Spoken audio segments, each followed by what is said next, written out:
Bienvenidos a un nuevo episodio de Educa Tales, donde la educación y los valores cristianos se unen para transformar vidas.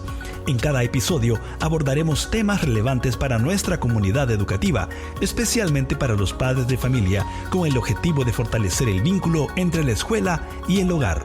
Acompáñenos en este viaje de aprendizaje y crecimiento. Bienvenidos a su programa Educa Tales, historias que enseñan. Este es un programa auspiciado por las instituciones educativas Vida Abundante para poder dar un apoyo a la comunidad educativa del país. Con nosotros, y como siempre, el licenciado Esdras Ríos, especialista en educación, y quien les habla, Antonio Gale. Vamos a desarrollar una serie de programas. Esta sería nuestra segunda serie y vamos a poder enfocarlo directamente en la comunicación. Y vamos a ahondar en eso dentro de las muchas palabras que estoy viendo aquí con el Mr. Ríos, es hablar sobre comunicación asertiva. Pero antes de poder continuar, Mr., ¿qué es asertiva? ¿Qué se entiende por comunicación asertiva? Muy bien, este es un concepto que considero que es sumamente importante discutir a partir de la construcción de algunos principios básicos que nosotros tenemos que discutir.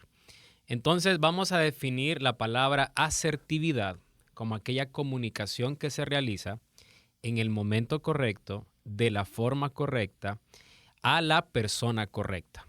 La asertividad implica modelar de manera apropiada una comunicación buscando que el receptor del mensaje tenga conexión con la intención que me está motivando a poder hablar. Ahora bien, para poder respaldar ese concepto, nosotros tenemos que partir entendiendo que la comunicación asertiva es vital para las relaciones.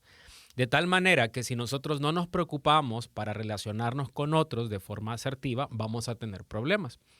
Y hay algunos datos, Antonio, que yo quisiera compartirles. En primer lugar, un periódico, el periódico especializado El Economista, publicó hace un par de años el siguiente dato sumamente interesante. El periódico cita que el 65% de los conflictos a nivel empresarial, según la percepción de la misma organización, tienen que ver con problemas de comunicación. Es decir, los empleados están incómodos con los jefes están incómodos con los empleados por problemas de comunicación. Otro dato importante. El Instituto Internacional de Estudios sobre la Familia, que se encuentra en Europa, indica que el 77% de los padres de hijos adolescentes reconocen que su mayor conflicto con ellos tiene que ver con problemas de comunicación asertiva. Y el Instituto Nacional de Estadística de España nos dice que la mayor cantidad de solicitudes de divorcio en el elemento de el por qué se quieren divorciar, las parejas argumentan que tiene que ver con problemas de comunicación, problemas a nivel de críticas, de desprecios o de evasión de problemas. Entonces, todas estas estadísticas nos dicen que si hay problemas a nivel empresarial, si hay problemas a nivel familiar y a lo interno del matrimonio, quiere decir que es importante que nos concentremos en entender qué es la comunicación asertiva. Interesante, mister, y bueno, me llama también la atención ahorita que lo escuchaba a usted, que en estos tiempos la comunicación se ha distorsionado de una forma tan grande, especialmente por redes sociales. Uh-huh. Las redes sociales, unos dicen que son, y no creo que unos dicen, creo que puede ser una gran herramienta. Correcto. Pero nos ha transformado, pienso yo, nuestra forma de comunicarnos. Ahora todo es bien simple, bien rápido, bien sencillo. Y si usted no tiene un video, si usted genera un video de más de un minuto, probablemente al minuto 15 ya lo han cambiado. Dicen otra gente que al minuto 5, otros que al segundo 15, al segundo 3. Mi pregunta es, ¿cómo poder, mister, en su experiencia como maestro pues, y padre de familia, cómo poder tener una comunicación asertiva con un joven que tiene su cerebro y su forma de pensar encajonado en este sistema que es tan simple, tan rápido, tan volátil? Las redes sociales tienen una característica y es que forman parte de lo que nosotros vamos a llamar una comunicación artificial. Es decir, no es una comunicación natural para lo que nosotros estamos diseñados. Y por lo tanto, ese tipo de comunicación que se da en redes sociales, que se da a nivel de mensajes, no corresponde a la comunicación más afectiva que podemos tener entre las personas. Y para poder comprender esto, necesitamos partir de algún principio muy interesante, y es que el ser humano está dotado de manera racional y de manera emocional para poder interactuar comunicativamente con otros. No existe en la realidad comprobada a nivel científico y de la perspectiva bíblica el concepto de que nosotros podemos ser plenos aislándonos del mundo, viviendo alejados de la sociedad, porque no fuimos diseñados para eso. Número 1, a nivel neuronal, el ser humano tiene el cerebro conformado por ciertos lóbulos, que son ciertas secciones del cerebro, que están diseñados única y exclusivamente para poder administrar todo lo relacionado con el lenguaje. Eso significa la capacidad que nosotros tenemos para aprender un idioma, la capacidad que tenemos para aprender otro idioma.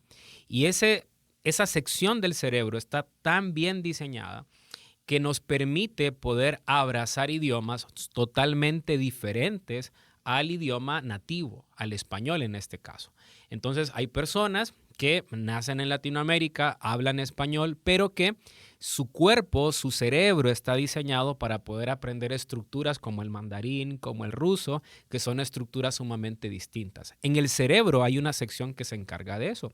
Y esa sección es la que nos permite también tener la capacidad de comprender el nivel profundo del lenguaje. ¿A qué me refiero con eso? La capacidad, por ejemplo, de entender una broma, la capacidad de entender la ironía, la capacidad de entender ciertas metáforas, cierto lenguaje que nosotros utilizamos, como por ejemplo, sale el sol por el este. Esa idea de salir el sol es una metáfora que es tan común para nosotros que nos hace entender el concepto de lo que nosotros estamos hablando. Entonces, recapitulando, el ser humano está diseñado para poder comunicarse. El sistema fonético del individuo, que corresponde a todos los órganos, a todas las secciones de nuestro cuerpo que nos permiten hablar, la lengua, los dientes, el esófago, las cuerdas vocales, también están diseñadas para eso.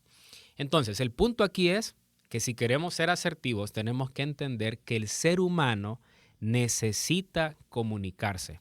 Está diseñado para comunicarse, tanto a nivel racional, a través de ideas, como también a nivel de emociones. Y si un padre de familia no entiende que nosotros estamos diseñados así, muy difícilmente él va a tomar pasos que lo conduzcan a comprender que hay que ser asertivos al momento de comunicarse. ¿Hay alguna estructura, hay alguna, no sé, alguna carretera específica para poder comunicarse con este adolescente que es rebelde, con este adolescente que no quiere entender razones? ¿Cómo lograr ese acercamiento? Muy bien. Los lingüistas y también las personas que se han involucrado en el estudio de la comunicación entienden que hay 3 tipos de interacciones que los seres humanos desarrollamos con otros. En primer lugar está la interacción que se denomina como pasiva. La interacción pasiva es aquella que tiene una persona que nunca es capaz de rebatir lo que se le dice. Son las personas, por ejemplo, que en el aula de clases nunca dicen yo. Siempre están esperando recibir una orden. No son propositivos. Son los estudiantes que en edad temprana sienten tanta vergüenza de hablar frente a otros que resisten las ganas de ir al baño en lugar de pedir permiso. Una persona pasiva es aquella persona que no es capaz de contradecir una opinión contraria, porque él siente vergüenza, porque él está cargado de temores que le impiden tener la seguridad para poder abordar lo que otro dice. El otro tipo de interacción, el segundo tipo de interacción, es el que se conoce como interacción agresiva. Y la interacción agresiva es propia de aquellas personas que siempre están a la defensiva. Son violentos al hablar, siempre buscan encontrar un culpable fuera de ellos. Son personas que al escuchar una opinión inmediatamente se exasperan de la nada, y nosotros lo podemos ver en la edad de la adolescencia, donde los muchachos al recibir una simple orden dentro de la casa, como por ejemplo levante el plato de la mesa y llevarlo al lavatrastos, puede resultar en una reacción sumamente violenta. Y luego está un tercer tipo de comunicación que se conoce como la interacción asertiva, que es aquella interacción en donde nosotros entendemos el contexto, entendemos quién es la otra persona, el interlocutor con el que estamos hablando, y acomodamos nuestras palabras, acomodamos nuestro discurso, nuestro mensaje, para poder evitar ese tipo de reacciones. Por un lado, una reacción pasiva, porque no queremos que nuestros hijos nos digan sí a todos. Nosotros queremos fomentar en ellos, o debemos fomentar en ellos, pensamiento crítico. Queremos despertar en ellos la capacidad de rebatir a lo que se les dice para poder ser críticos. Ni tampoco queremos hijos que sean sumamente agresivos. Entonces, no existe una clave como tal. No existe una ruta definida, escalonada, que yo debo seguir, pero sí el entender cuál es la interacción que tienen las relaciones humanas a partir de estos tres elementos, pasivos, agresivos y asertivos, me va a permitir a mí conducirme de manera más sabia, de manera más prudente a poder tratar con un hijo. Entonces, vamos a llevar esto a un punto práctico. ¿Cómo debemos reaccionar ante una respuesta agresiva de nuestros hijos? Si nosotros nos convertimos en agresivos también, bueno, vamos a tener un efecto sumamente negativo. Porque si yo sumo a una persona enojada más otra persona enojada, tengo como resultado un enorme conflicto. Y esto tiene que ver incluso con principios bíblicos. La Biblia dice que la palabra blanda calma la ira. Entonces, estos principios nos permiten a nosotros entender que debemos adecuar el mensaje dependiendo de la situación. Es correcto. Muy interesante, especialmente porque puede ser o cabe la posibilidad de que en muchos hogares no seamos los padres un ejemplo de paciencia. Uh-huh. Y exigimos paciencia, claro, de nuestros congéneres, de nuestros hijos, de nuestra esposa, pero no somos particularmente uh-huh. pacientes. Y siempre hay que retomar todo esto. No es una regla, pero sí un indicio fuerte. La reacción de muchos o la mayoría de los jóvenes dentro del aula es un reflejo de su relación en el hogar. Uh-huh. Porque, como lo decíamos antes, no puede esperar un padre de familia que un maestro haga el trabajo que el padre no está realizando en su casa. Correcto. Y es que la comunicación tiene una particularidad. Y es que nosotros debemos entender que una comunicación asertiva es una comunicación intencional. ¿Y a qué nos referimos con comunicación intencional? Nos referimos a que yo comunico no con el objetivo único de transmitir información, sino que yo comunico intencionalmente para modelar una forma de carácter, una forma de comportamiento en mis hijos, que yo espero que ellos repliquen cuando yo no esté. Entonces, ¿cómo se mide el éxito de nosotros como padres? Bueno, cuando nuestros hijos están solos, sin nuestra supervisión y actúan de acuerdo a los principios que les hemos enseñado. Eso es la clave. Delante de mí, mis hijos pueden ser los mejores niños, las personas más prudentes, las personas que reflejen un carácter respetuoso, pero eso no es una escala de medición apropiada. La escala de medición debe ser cuando yo no estoy presente. Entonces, si yo dedico mi vida a modelar en mis hijos respeto, a modelar en mis hijos una comunicación asertiva, enseñarles cuándo deben decir no, cuándo deben decir sí, cuándo deben callar, cuándo deben alzar la voz. Entonces, cuando yo no esté, ellos van a ir reflejando eso y va a fluir de manera natural. No necesariamente va a fluir en donde mi hijo va a pensar, yo recuerdo el refrán de mi papá, sino que ya va a estar impregnado en su conducta. Entonces, comunicación asertiva requiere que haya un compromiso intencional de los padres en enseñarle a los hijos a ser asertivos en aquello que ellos deben decir en los contextos apropiados y específicos que ellos se van a encontrar en el día a día. Pero, Mr. Ríos, ¿la comunicación es solamente palabras? ¿Es solamente guiar con palabras a los hijos? ¿Qué es? Y para poder afirmar esa idea, tenemos que entender que la comunicación se divide en dos grandes esferas. La primera esfera es a la que nosotros vamos a llamar comunicación verbal. La comunicación verbal es toda aquella comunicación que yo desarrollo a través del mensaje mismo, a través de mis palabras, el contenido de lo que estoy diciendo. Y la comunicación no verbal, que los especialistas le llaman comunicación paralingüística, tiene que ver con todo aquello que rodea lo que yo estoy transmitiendo, lo que yo estoy diciendo. Y lo interesante es que si yo sopeso qué valor tiene en el impacto de mi mensaje entre la comunicación verbal y la comunicación no verbal, entonces me voy a dar cuenta que la comunicación no verbal tiene más impacto del que yo me imagino. Por eso, esto lo podemos nosotros notar en las relaciones de matrimonios. A veces usted, por ejemplo, con su esposa responde de una manera muy fría y la percepción de su esposa puede ser que usted la trató mal, que usted fue arrogante, que usted la menospreció.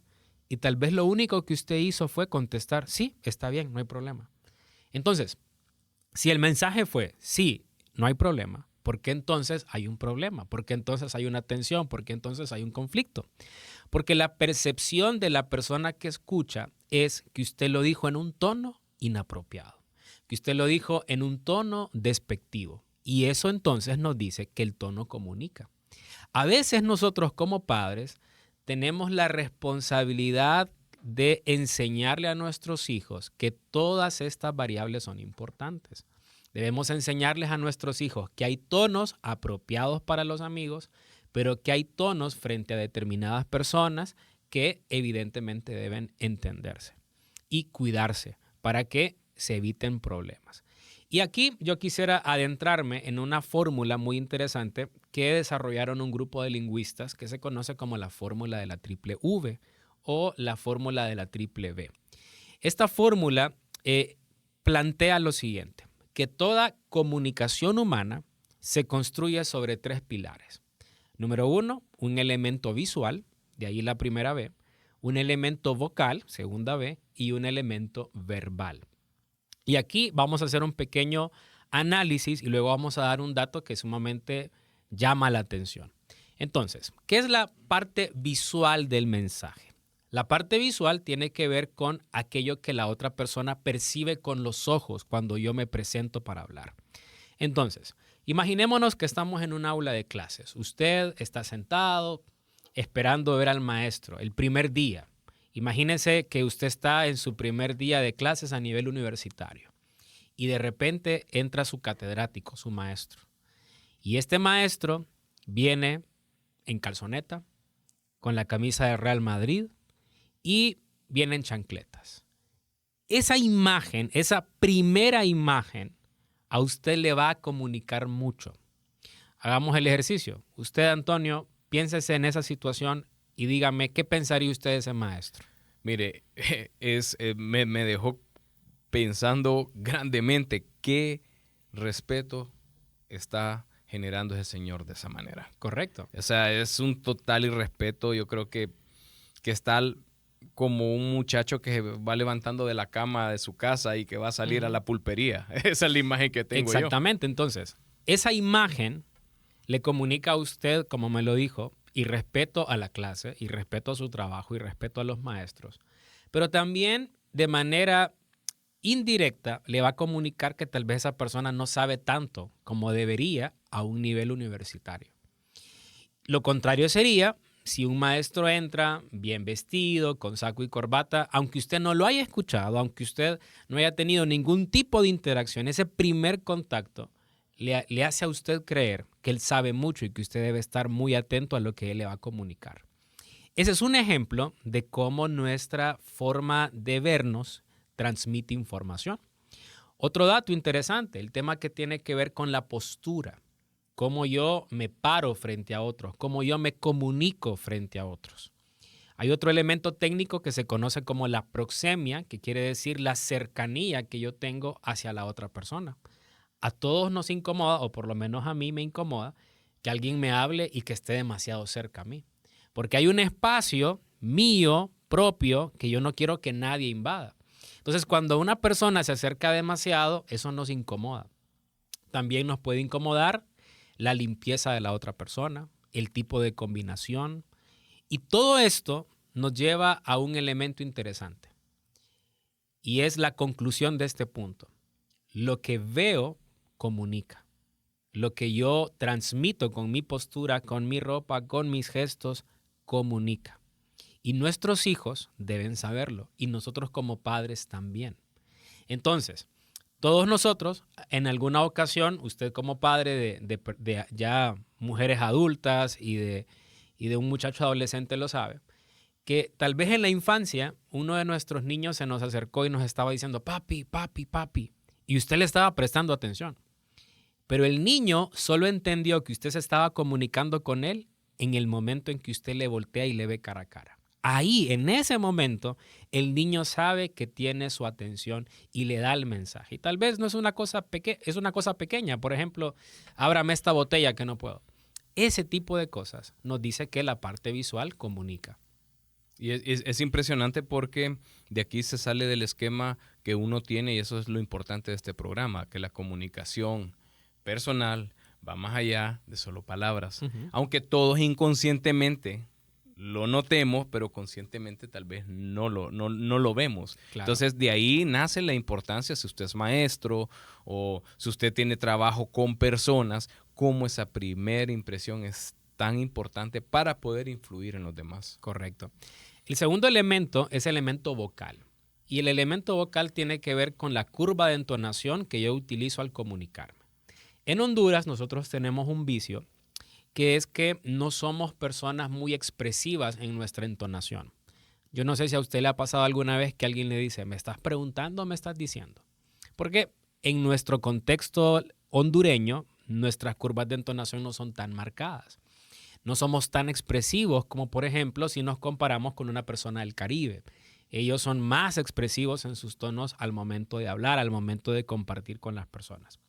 Ahora bien, la entonación corresponde a la carga emocional que yo le quiero dar a mi mensaje, que involucra duda, que involucra miedo, que involucra alegría, que involucra una orden, etcétera, etcétera. Volvamos al caso de ese matrimonio en donde la esposa se siente mal porque el esposo solo le contestó, sí, está bien. ¿Qué pasó ahí? Una entonación que fue percibida por la persona como una forma de respuesta desinteresada de parte de su marido, de parte de su cónyuge. Entonces ahí nosotros vemos que la parte vocal tiene mucho que ver. Hay personas que nos han ofendido no por lo que nos dijeron, sino cómo nos lo dijeron. Hay personas que no han entendido una broma porque tal vez la entonación no le dio a entender que era un comentario que no tenía realmente una carga emocional en las personas. Y el último elemento de esta fórmula es el elemento verbal, que es el mensaje en sí mismo. Y aquí está la estadística interesante. Dijimos que la fórmula de la triple V corresponde a que yo me comunico de manera visual, que yo me comunico de manera vocal y que yo me comunico de manera verbal.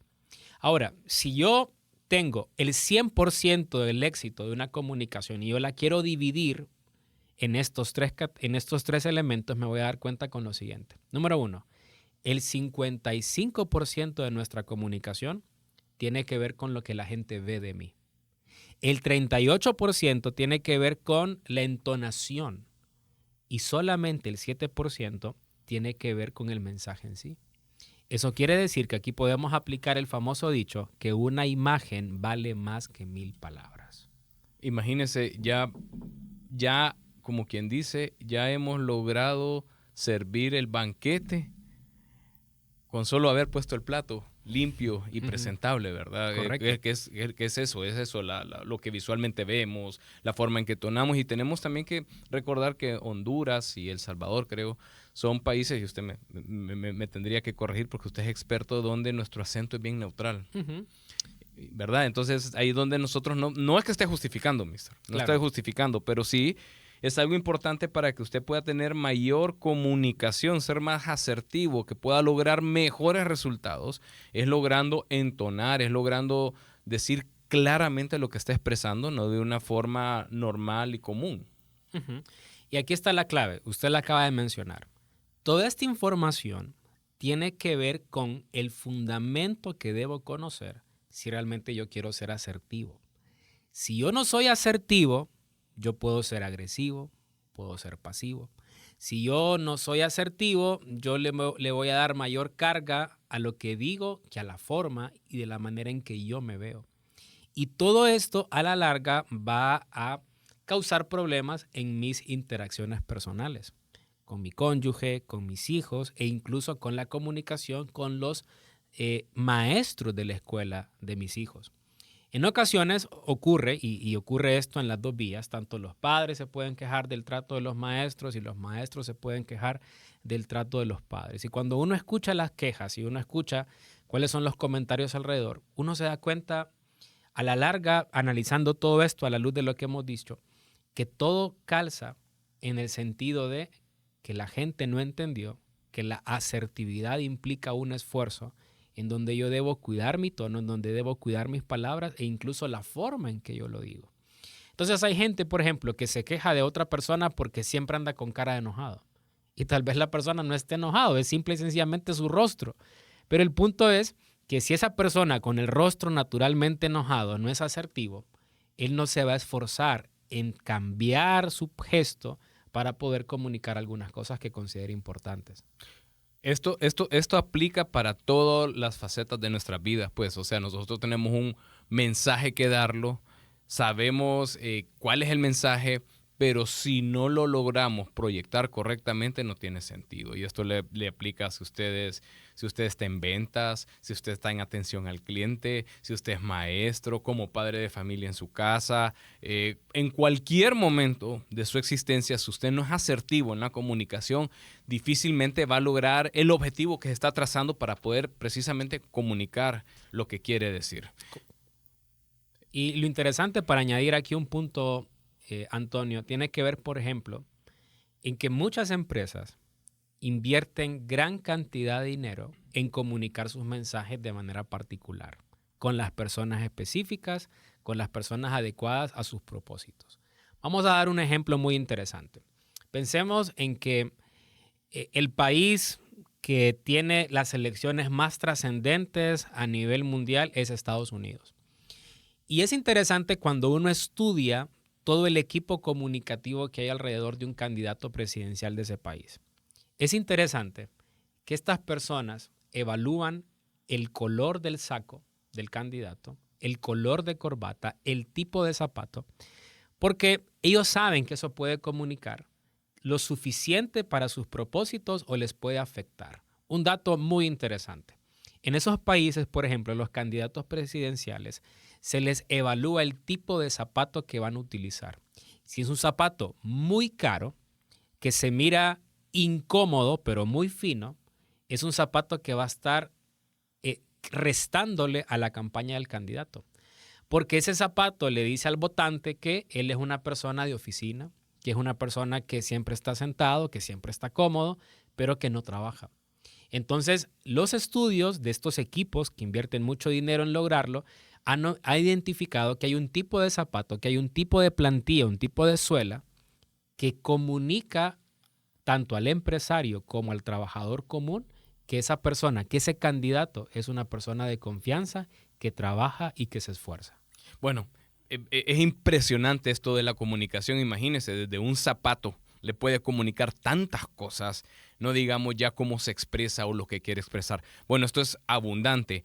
Por ahora les quiero decir que estamos en esta serie de comunicación. No se pierda el siguiente programa para que podamos seguir ahondando en esta fascinante temática de la comunicación. Esta fue Educa Tales, historias que enseñan, de parte de Mr. Ríos y quienes habla Antonio Gale. Nos despedimos y esperamos verlo próximamente en el siguiente programa. Gracias por acompañarnos en este episodio de Educa Tales. Esperamos que la información y las reflexiones compartidas hoy les hayan sido de gran ayuda. No olviden seguirnos en nuestras redes sociales y visitar nuestra página web en www.vidaabundante.edu.hn para estar al tanto de todas nuestras actividades y novedades. Queremos escuchar sus comentarios y sugerencias. Hasta la próxima y que Dios les bendiga.